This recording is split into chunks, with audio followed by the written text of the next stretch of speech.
Hi everyone, today I'm going to show you how to add a new member to a SharePoint site through Outlook, which sounds very strange, but you actually can do that with the use of groups. So without further ado, I'm going to move my screen over here to the side, start sharing my screen, and you'll be able to see exactly how to do this.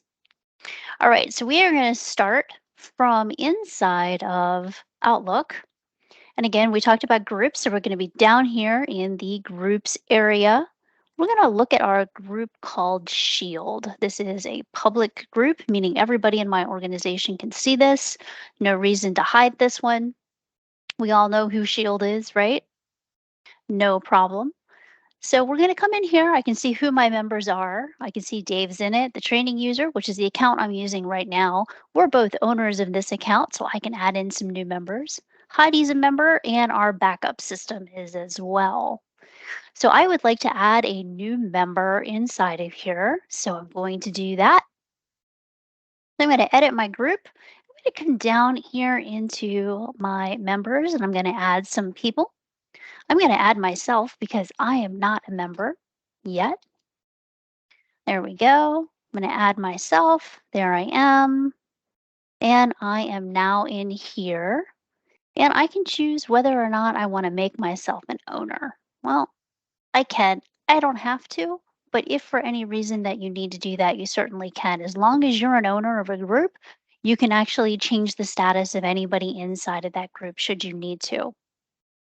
Now, I can choose to let people outside of the organization email this group if I need to, or if it's just within the organization.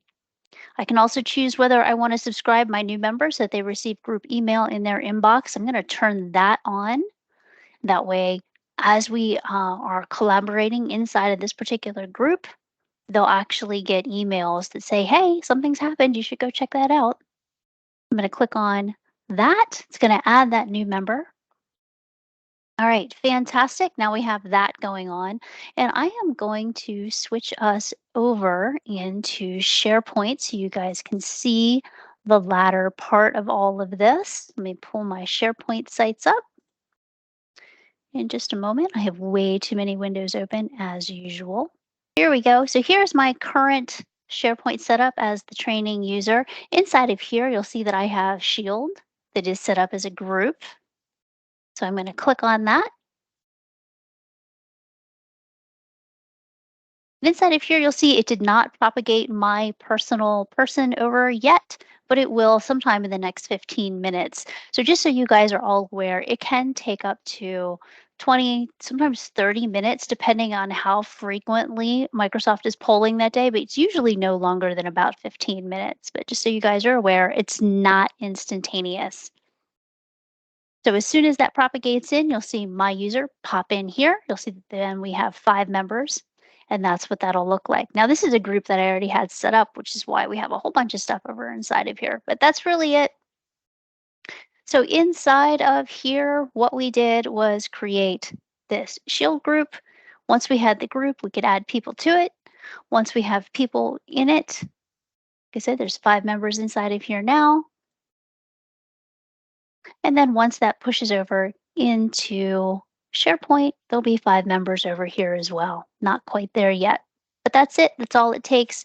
And like I said, as long as you have it email, the little checkbox for the email, it'll notify everybody else in the group. And as you're making changes inside of your group, it'll notify all of those folks as well. That's all there is to it. That's it for today.